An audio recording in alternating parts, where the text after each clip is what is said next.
What's up, everybody? It's the Monday Morning Analyst here on this August 8th of 2016. Welcome. Hope everyone's doing well. Hope you had a great weekend.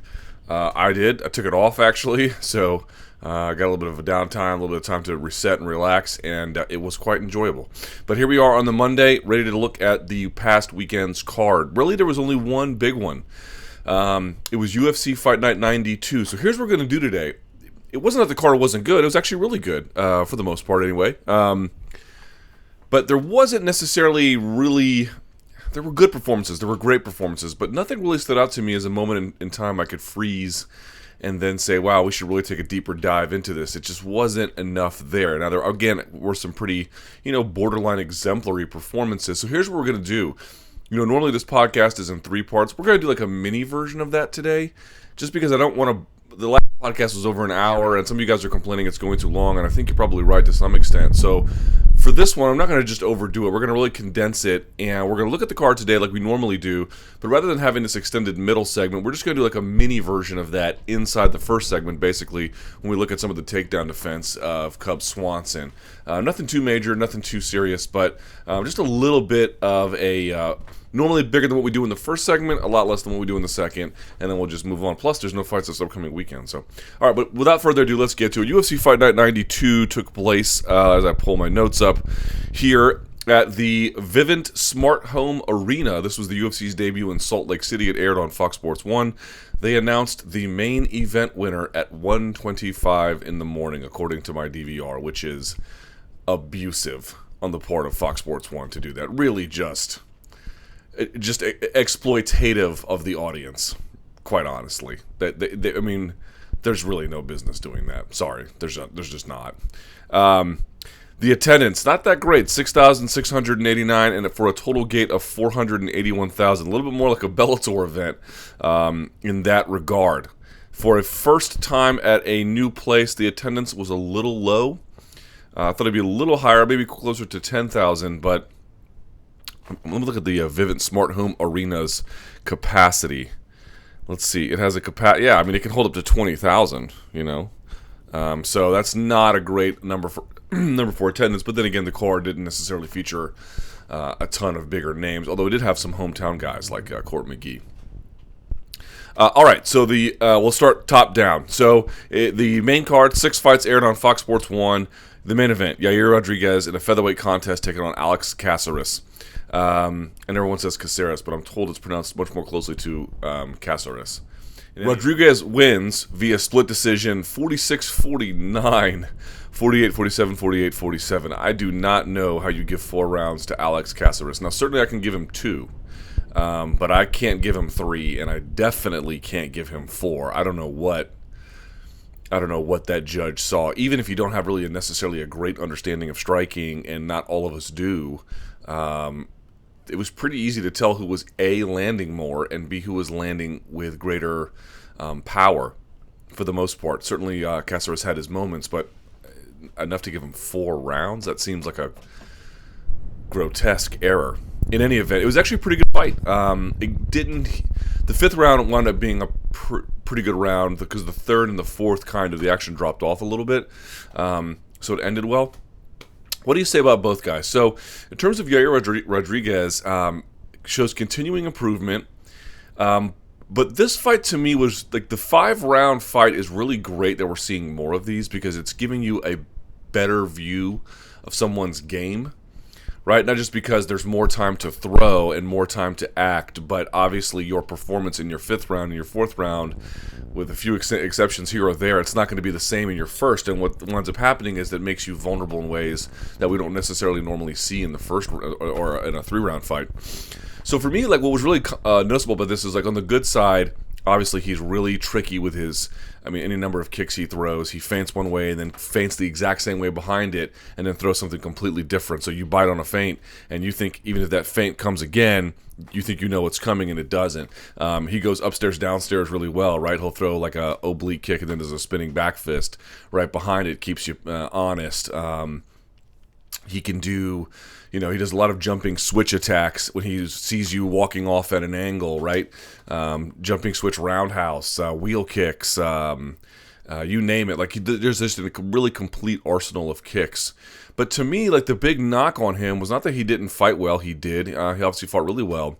But a lot of those striking combos, while effective early and really good at getting the opponent to shell, a lot of it is just what winds up happening is it gets the opponent to really back away, cover up, which is good for Caceres. But here's, I guess, what I'm trying to get at. As the fight went on and went on and went on, I wonder what would happen if somebody was really good defensively about cutting off themselves moving at an angle or jamming him. Like if someone throws a spinning back kick, you have a couple of options. One, you can try to block and absorb it. Two, you can back up out of the way. Three, you can step at an angle, maybe counter. And four, you can move into them. And when you move into them, it's called jamming. The more Caceres jammed him, especially in that third and fourth round, you saw Rodriguez have a lot of problems, especially inside that tight boxing range. He's good really close. He's good really far. Sort of in this space, he's got some issues. It's not to say he doesn't have a jab. He does. But he keeps his opponents on the defense so much, he never really worries too much about his defense. And I wonder that if you could slow the fight down, take away his space, really cut the cage off, and these, of course, are going to be easier said than done, but rather than just reacting in the ways he expects your opponents to react, I think if you get somebody really, really good in there, and they're able to much more easily navigate that space, jam him up, get him to constantly back up, which he still has attacks, of course, but nevertheless not really get set in the way he's able to get set, pump him behind the jab, make him fight on those terms, really narrow the space. His offense, I don't know that he has a second gear to go to. You could take him down. Actually, he's really good at scrambling underneath. He's good at diving underneath for legs. What happens? Guys get away, then he stands. Again, we saw that with Matt Brown, Johnny Hendricks. I mentioned this a number of times. He's really good about that. He's really good about creating space and elevating guys who are on top of him. So I don't know that he's necessarily a liability that way, but somebody who's like a dedicated wrestle boxer, who's really, really patient and can pick their spots, I wonder about that. Now what that says is he's good enough to compete at least up to that level. And so this sounds like some big takedown of Yair Rodriguez, and it's really not. Like I was very obviously, just like you, very, very impressed, but I was left wondering with some of those questions about what it's going to look like when he takes that next step to people who, don't necessarily react to his attacks the way that he necessarily throws them. Obviously he's unpredictable, hits you a lot of angles, different times. Again, he's got a whole series of feints that all look similar, and then there's different strikes thrown at the end of each of them. So he's a tough customer, no doubt about it. And again, I don't think that the ground is necessarily some major liability for him. It could be depending on who it is, but he's a really great scrambler underneath. But for me, I wonder if someone's really diligent about pressure, timing, and jamming him, what they could really do. I think that there is something to be said about not him changing his style, but being a little bit more judicious with it. I think if he did that a little bit more and was a little bit more defensively responsible, because you saw Caceres was able to really extend on that left sometimes and caught him clean. The right hand of Rodriguez was really down a lot. So that's really what I saw from him. From Caceres, I was actually pretty impressed. He was able to, I think he did the best he could with trying to close that space. Obviously, it's a lot easier said than done. He did, as I mentioned, have success with his left as well. Had a couple of good takedowns. Didn't really do a whole lot with him, but showing some diversity in his game. And he was able to some extent match Rodriguez with some of the kicks. It looked to me like he was stronger in the clinch, physically stronger, but didn't necessarily have enough to technically keep him there, or really, I don't know that he had a lot of interest in pursuing the fight at that range. So he was only just like a step or two behind. It was just the volume of Rodriguez he just didn't have an answer for. Every time he tried to get something going, it was really hard. And even if he got something going, it was hard to follow up on it. Just the amount of this wave after wave after wave of offense from Rodriguez crashing into Caceres. It was just hard to swim through it. And he was able to do it to some extent. Obviously, I did think he took a couple of rounds. But strong performance by Rodriguez in that fifth round, coming back, really getting back to what he was doing well, staying on his horse, attacking, getting Caceres to cover up, and being unpredictable and frequent. And that's really his strengths. I just don't want him to be so unpredictable and so frequent that somebody really, really good is going to take advantage of that and just stifle him completely. I think if he was just a little bit more judicious with it, he'd be a really, really tough customer. But obviously he's young and improving, so we'll be curious to see how it goes. In the co-main event, Dennis Bermudez defeated Hani Jason 30-27, 30-26, 30-27. This was pretty clinical. I mean, if you wanted to give Hani Jason the third round, I suppose if you wanted to, you could. Bermudez basically that first and second round, getting the takedown whenever he wanted. Was that so bad with the Muay Thai? You guys notice he would throw with the hands and then lean super far with the kick? And when he did, he would be way off the center line, and the kick would still land. Typically an inside leg kick, although sometimes on the out, depending on what Hani Jason was doing, because he was switching stances sometimes. But, some decent combinations from Dennis Bermudez. He doesn't look shop-worn despite some of the wars he's been in. Obviously, his takedowns are still a great, potent weapon. He's a great, great featherweight. He has a lot to offer. Hani Jason, I thought you saw something really cool. He would frame for the armbar, and what would happen is when you frame, you obviously want to go perpendicular on him as much as possible. That's the best angle for the armbar. And what he would do is, as he would do it, he would push against the hips of Bermudez. Bermudez would try to follow, and as a consequence, he would use that to launch himself to roll out of the back of it, which I thought was kind of a nifty move. They didn't have a great camera angle on it, but it was kind of cool how he set that up. He'd get the angle and the frame for the armbar, push off, get the push back, and then use that to roll, it looked like to me. So, very good guard from Hani Jason. Maybe not enough. He was saying, Brian Stan mentioned that if, that Hani Jason told him that if Dennis Bermudez took him down, he would kiss him. Well, you see a lot of this. Jiu-jitsu can be really powerful, and it needs to be powerful to be a functional part of the game. But there's a lot of guys who get really good at it, and they get really good at their game, and they get really good at the guys they're used to rolling with, and then they get comfortable thinking, I can do this in a lot of scenarios. And often there is no carryover to the UFC, or at least not as much. He's not helpless off his back by any stretch, but Bermudez was able to take him down and pound on him for 2 rounds, either inside his guard or in some version of it. Talis Laitis taking on Chris Camozzi, defeated him. This was the only stoppage on the main card via rear naked choke in the third. I mean, Talis Laitis was just all over him from the moment go, man. Finding ways to get that takedown. Camozzi trying to frame, trying to get up on all fours, trying to protect his neck, and then slowly but surely you saw from different takedown and different rides, Laitis get one hook in, then the other, and then the body triangle. We don't really need to go into that. The key detail for me was the hand fighting. Go back and watch the hand fighting in this one. Camozzi does a really good job of, I don't know this to be true, but it looked to me like the kind of hand fighting that maybe one might get from the gi. So like one way to protect yourself in the gi is if you can get obviously, gi or no gi, you want to get their arm on the other side. Like if they're trying to choke you this way, you want the arm over here. And one way to do this is to grab the wrist, and then you can grab behind the tricep, and you can pull down on that gi. And that really, it brings them to you. There's no choke there, right?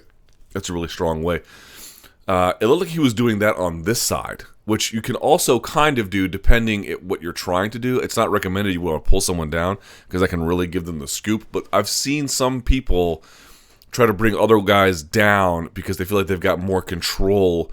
They're breaking the other guy's posture, maybe. They just feel like they have more arm to play with to then stop rather than trying to fight with their fingers. It's not recommended. I certainly don't recommend it, but I've seen it done. That's not really what took my attention. What caught my attention was how good Talis Laitis was. A lot of guys are like, if I put your arms underneath my arms and I clamp, I've taken away your choke. And that's true if you have both.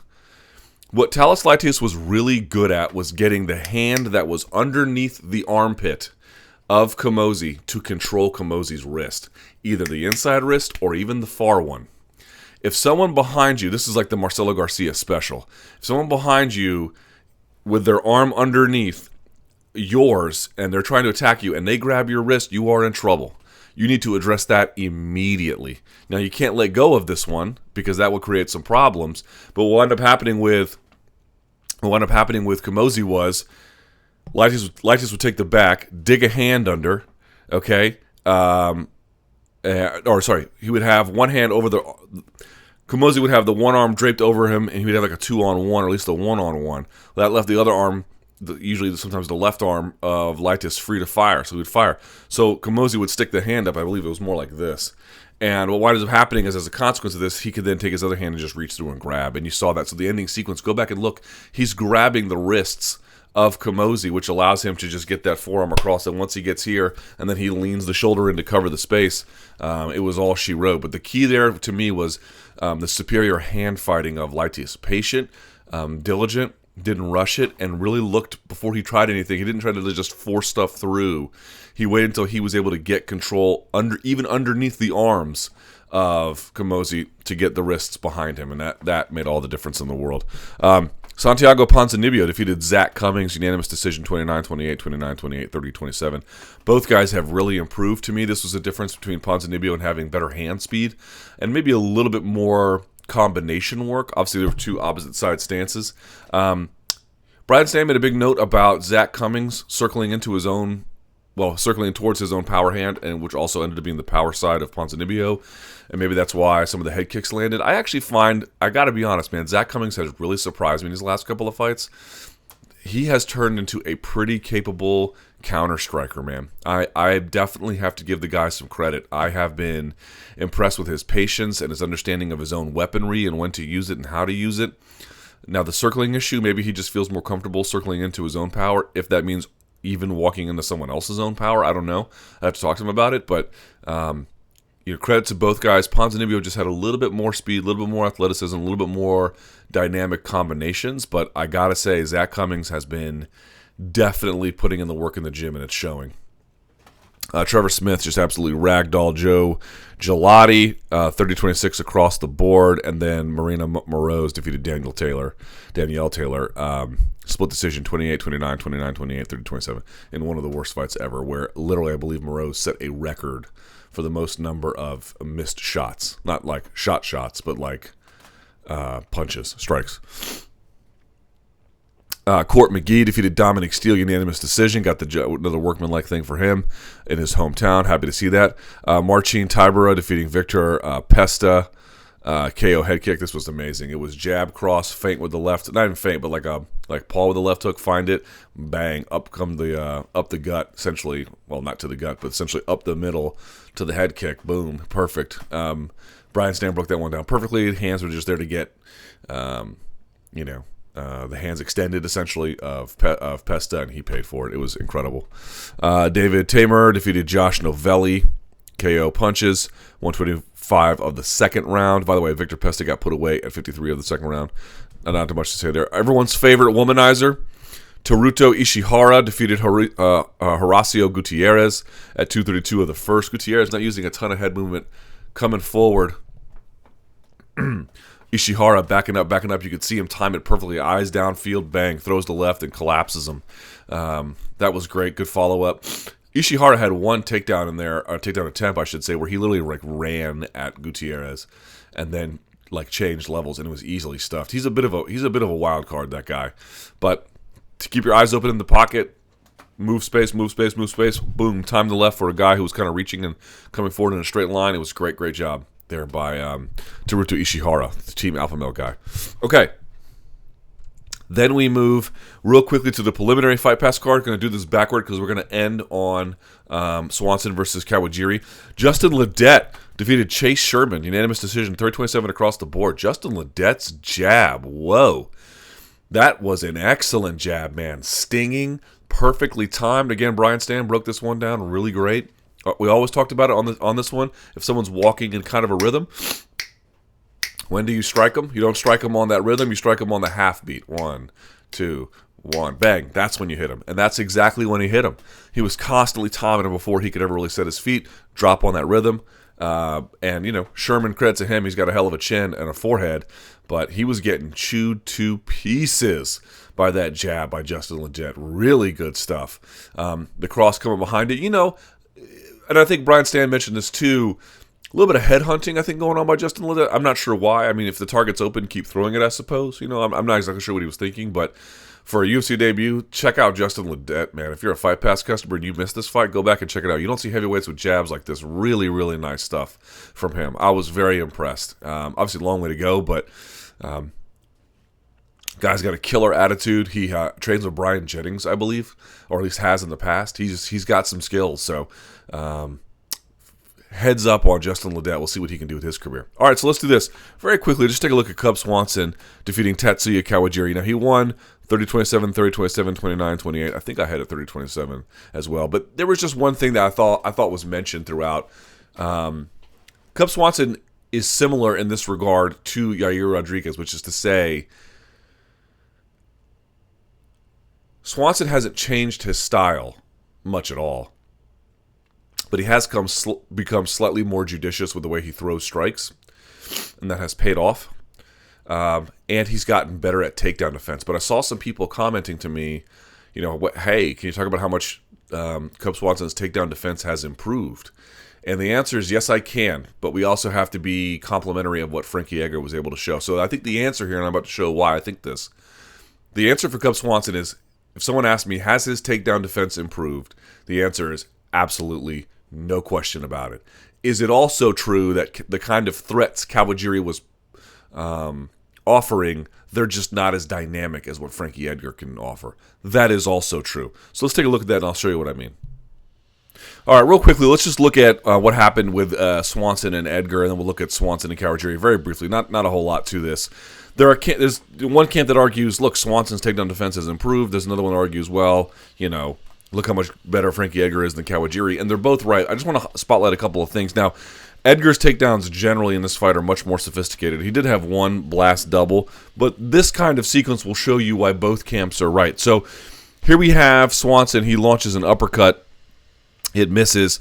Edgar gets his head off of this and then attempts a takedown. He shoots in off of a right side punching attack, and he immediately gets underneath. He's going to wrap him up here. Now here's what you're going to see.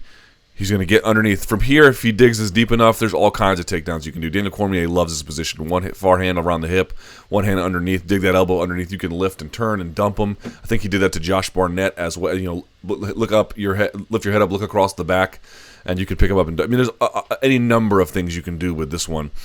What you see from Swanson, and maybe the photo slides just don't do it justice, he does seem preoccupied with how his hips are being controlled, but he seems much more preoccupied with getting his hands in the right places in terms of getting a forearm in front of Edgar's face or bicep control or something. He just doesn't move his feet a lot. These kind of stay relatively stationary. He doesn't get this leg up on the outside of here to block it. He doesn't push down the head and try to get his turn and get his hips away, or turn and get away, then come back and then dig an underhook and constantly fight. He just has really kind of semi-static takedown defense. Now, again, Edgar's going to do something pretty sophisticated here. He's going to go clockwise and straight, and then counterclockwise to put him down. So Edgar's going to go straight one direction and then another direction, which is why this takedown is much more sophisticated. And so when folks say, well, look, Frankie Edgar's going to take him down, it's going to be different than Kawajiri taking him down. And they're absolutely right. This is a much more sophisticated, dynamic, mobile, active kind of takedown. No doubt about it. But you just see Swanson kind of relent to the process because he's not fighting it with the same kind of intensity. He's only doing half the number of things. He doesn't really move his feet all that well. He doesn't really get his turn and get his hips and push down the head of Frankie Edgar. He just kind of gets overwhelmed pretty quickly by it. That's very different than what happens with Kawajiri. Now look, he doesn't throw an uppercut here, but same side, right side, Kawajiri ducks the punch. And look how deep he is on his shot, man. That left hand is not really in front. I mean, the forearm's kind of there on the head. It's not really in front of it. And you see Kawajiri get deep in on him here. Now, he's kind of, he got that bad deadlift form kind of back there. But, you want a straight neutral spine if at all possible. But that's a well-timed shot. I think anyone would agree. That's a very well-timed shot. So let's see what happens here. Now, there's a couple of mistakes here, but here's the first one I want you to notice. What's the first thing you see from Swanson? His feet move. See that? They both get back. His hips coming down. He's going to put weight down on this. And what's going to wind up happening is he's going to actually keep Kawajiri in place. Kawajiri does this bit where he shoots into you, tries to get a better grip, and then reclaims the shot. He doesn't keep his feet moving. That is terrible. Now, he probably gets away with it because he's super strong and he can make this work. But I don't think there's going to be a wrestling coach alive that says, unless you're really advanced, don't do that. You go back and watch St. Pierre's takedowns against Thiago Alves. His feet never stop moving. They're always in motion. Kawajiri gets a deep shot, and you can see he gets a decent wrap of the legs here. You'll see that in just a minute. But he stops. Now, partly he stops, I think, because Swanson's reactive decision-making forces him to. But nevertheless, So now he's going to try and come up. And you can see Swanson's thinking about what to do here. Do I put the hand in front of the face? Do I push the head back down? Do I want to get ready for a switch? What do I want to do? But his feet are getting further and further apart. Kawajiri comes up. Now he's pressing on the head. He's separating the head from his own body. Whenever you're having a takedown, you want that ear on the inside of their hip. You need that, A, for your neutral spine alignment. You don't have a neutral spine, you can't lift the same kind of weight. Imagine trying to lift weights with your head being pushed to one side. It would really affect your balance and everything else. It's very, very difficult. But it's not necessarily enough to stop someone. But you can see he's on his toes here. He's not really on his toes here. He's sort of like on the outside of his toes, and he's definitely on both knees. This is going to give Cub an advantage, but it's an advantage that Cub, remember, also helped create.